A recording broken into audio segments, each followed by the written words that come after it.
میں آپ سے شیخ یہ پوچھنا چاہتا ہوں، کوئی ایسی دعا بتا دیں اس فیئر کو اوور کم کرنے کی، جیسے آپ نے ایک تو یہ اللہ اللہ ربی لا اشرک بہ شیئا، اور کچھ ایسے کلمات پتہ لگ جائیں جو دعا کریں تو ایک تقویت ایک ملے. تو استغفار جو ہے نا صحیح، بہت بڑی چیز ہے. استغفار کے بہت سارے کلمات حدیث کے اندر آئے. صحیح. ایک ہے استغفار رب اغفر لی وتب علی انک انت التواب الغفور، بہت شاندار استغفار ہے. قرآن مجید میں نہیں، یہ حدیث میں حدیث میں. رب اغفر لی وتب علی انک انت التواب الغفور. ٹھیک. ایک استغفر اللہ الذی لا الہ الا هو الحی القیوم واتوب الیہ. بالکل صحیح. یہ والا جو ہے نا استغفر اللہ الذی لا الہ الا هو الحی القیوم واتوب الیہ، اندازہ کیجئے کہ حدیث میں قرآن میں آتا ہے کہ جو شخص میدان جنگ سے فرار ہو نا اس پر اللہ کا غضب نازل ہوتا ہے. صحیح. یعنی میدان جنگ سے، میدان جہاد سے جو شخص فرار ہو صحیح. اس پر اللہ کا غضب نازل ہو. صحیح. اس قدر اس نے بڑا جرم کیا.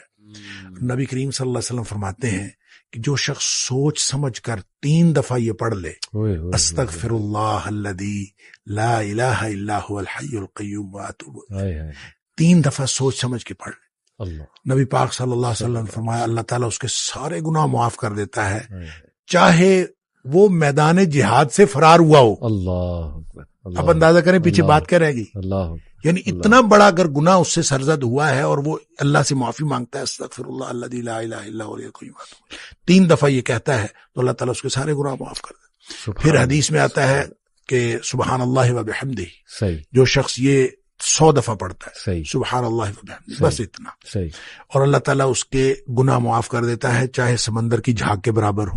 یعنی جتنے بھی گناہ ہیں اللہ تعالیٰ معاف کر دیتا ہے. تو یہ اسی طرح جو اللہم اجرنی من النار ہے، یہ 7 دفعہ اگر کوئی شخص صبح کے وقت پڑھ لے، 7 دفعہ شام کے وقت پڑھ لے، اگر اس دن میں اور اس رات میں اس کی موت آ جائے اللہ تعالیٰ جنت عطا فرما دے گا. پھر سید الاستغفار ہے، یہ تو میں سمجھتا ہوں شارٹ کٹس ہیں.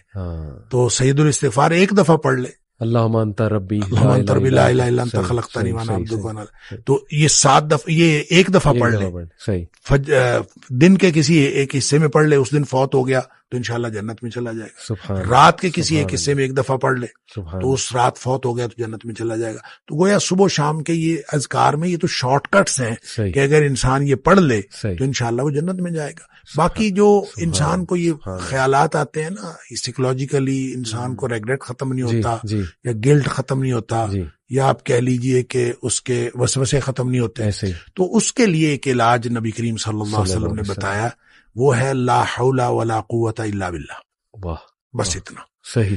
اور اس کو اگر 100 دفعہ کوئی شخص پڑھ لے، لا حول ولا قوت الا باللہ. صحیح. لیکن پڑھنا کیسے ہے؟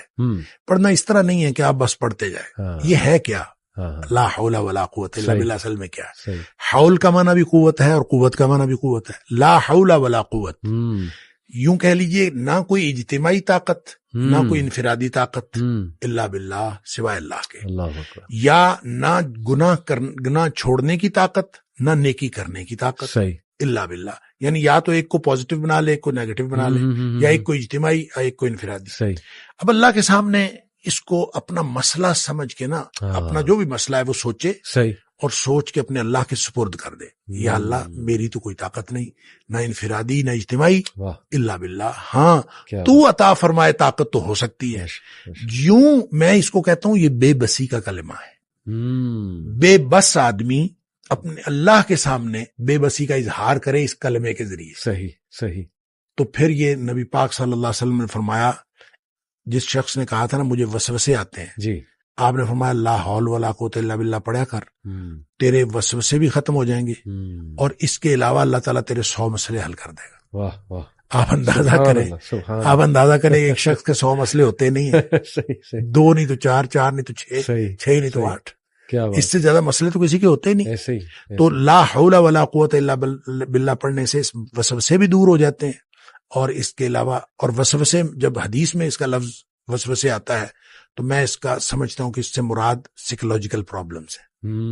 تو جتنے سائیکولوجیکل پرابلمز ہیں وہ اس سے حل ہو جاتے ہیں. اللہ کا ذکر ہر اعتبار سے بہترین ہے، لیکن بعض تو بالکل ایسے ہیں جیسے وہ تیر بہدف ہیں. کیا بات. اور یہ شیخ اس کو جنت کے خزانوں میں سے بھی بالکل، اس کو لا حول ولا قوت الا باللہ، اس کو نبی اکرم صلی اللہ علیہ وسلم نے جنت کے خزانوں میں سے خزانہ بھی قرار دیا. اور جس کو جنت کا خزانہ مل جائے اس کو اور کیا چاہیے. آپ کو شاید میں نے یہ واقعہ پہلے سنایا ہو. میرے والد صاحب رحمۃ اللہ علیہ بہت زیادہ ذکر کیا کرتے تھے جوانی میں. صحیح. اور ہماری دادی بھی بتایا کرتی تھی کہ یہ محی الدین بڑا ذکر کیا کرتا تھا. تو اس کے مختلف وہ جنگل میں چلے جاتے تھے، بعض اوقات اپنا ان کا تو طریقہ کار تھا. والد صاحب نے خود مجھے یہ واقعہ بتایا. وہ کہتے ہیں کہ مجھے ایک دفعہ یہ حدیث نظر سے گزری کہ جنت کے خزانوں میں سے خزانہ ہے لا حول ولا قوت الا باللہ. تو کہتے ہیں میں نے اس کے بعد باقی سارا ذکر جو ہے کم کر دیا. اچھا. تو سب سے زیادہ اسی کو پڑھا، لا حول ولا قوت.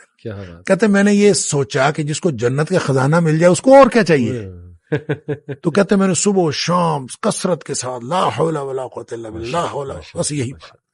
اصل میں یہ بات والد صاحب نے مجھے اس سوال کے جواب میں بتائی تھی کہ والد صاحب نے کبھی بھی دنیاوی طور پر کوئی کاروبار، کوئی جاب نہیں کی. اچھا. نہ کوئی کاروبار کیا، صحیح، نہ کوئی جاب کی. صحیح صحیح. 16 بہن بھائی ہم تھے جن کو پالا انہوں نے. تو میں نے ایک دفعہ ان سے پوچھا تھا کہ ابا جی آپ کو کبھی زندگی میں کاروبار کرنے کا خیال نہیں آیا؟ ان کا آیا تھا، ان کا کاروبار کا خیال آیا تھا جوانی میں. پھر انہوں نے یہ واقعہ بتایا. ان کا جب یہ میں لا حول ولا قوت الا باللہ بہت زیادہ پڑھتا، اس سے پہلے کہتے ہیں میں سوچا کرتا تھا کہ میں کوئی کاروبار کر لوں. تجارت کہتے ہیں مجھے بہت پسند تھی، اس لیے بھی پسند تھی کہ نبی پاک صلی اللہ علیہ وسلم کو تجارت پسند تھی، اور اس لیے بھی کہ نبی پاک صلی اللہ علیہ وسلم فرمایا اس میں بہت زیادہ برکت ہے. کہتے میں سوچا کرتا تھا، کیا نہیں کبھی. تو جب لا حول ولا قوت الا باللہ میں نے بہت زیادہ پڑھا تو کہتے ایک دفعہ خواب میں مجھے اللہ تعالیٰ نے دکھایا کہ میرا یوں کر کے دھڑ جو ہے وہ آدھا کر دیا گیا. اچھا. آدھا کر کے مجھ سے الگ کر دیا گیا. اچھا. اور میرا آدھا دھڑ الگ ہو گیا لیکن میں باقی کا پھر بھی مکمل ہوں. یعنی وہ آدھا دھڑ الگ کر دیا گیا ہے اور میں پھر بھی مکمل ہوں. اور مجھے خواب میں ہی بتایا گیا، یہ سمجھایا گیا کہ تیری دنیا ہم نے تجھ سے الگ کر دی ہے. جنت مانگتے تھے نا، اللہ، تو ہم نے تجھ سے تمہاری دنیا الگ کر دی ہے. تو والد صاحب یہ فرمایا کرتے تھے کہ اس کے بعد مجھے زندگی میں کاروبار کرنے کا خیال بھی نہیں آیا. اس سے پہلے خیال آتا تھا، کیا تو پہلے بھی نہیں تھا، اس سے پہلے خیال آتا تھا، اس کے بعد کبھی کاروبار کرنے کا خیال بھی نہیں آیا. کیا بات ہے. یہ کاش کی باتیں ہمیں سمجھ لگ جائیں. میں بس ایک اور چھوٹا سا واقعہ آپ ہی کی اس بات سے یاد آ گیا. خالد بن ولید رضی اللہ تعالیٰ عنہ، آئی تھنک یہ جو رومیوں کے خلاف جنگ تھی اس میں وہ اکیلے ہی نکل جایا کرتے تھے، اور یہ ان کی عادت تھی اکثر پیٹرولنگ کرنے. دشمن کے خیموں تک پہنچ جایا کرتے تھے، دیکھتے تھے کہ کتنے ہیں اور کیا معاملات ہیں، ویپنری کون سی ہے. تو صحابہ نے انہیں منع بھی فرمایا کہ آپ جو ہے ہمارے کمانڈر ہیں، آپ اکیلے اس طرح نکل جایا کرتے ہیں.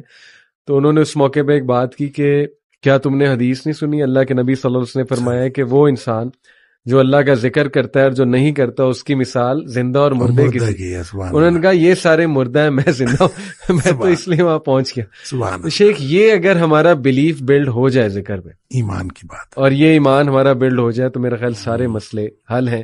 اور بس اختتام یہاں پہ کرتے ہیں شیخ، جو آپ نے وہ بدو کی بات بتائی کہ کیا اس کا گمان تھا اللہ رب العالمین کے بارے میں کہ اس نے کہا کہ یا رسول اللہ میرا حساب کون لے گا؟ تو اللہ کے نبی نے کہا اللہ لے گا. تو وہ جمپے مارتا ہوا گیا، اس نے کہا بس پھر تو پھر تو میں بخشا گیا، پھر تو میں بخشا گیا. سبحان اللہ. شیخ اللہ آپ کو بہت خوش رکھے، اللہ آپ سے راضی ہو، آپ کا یہ اللہ تعالیٰ ہم سب کو مضبوط ایمان نصیب فرمائے. آمین آمین آمین.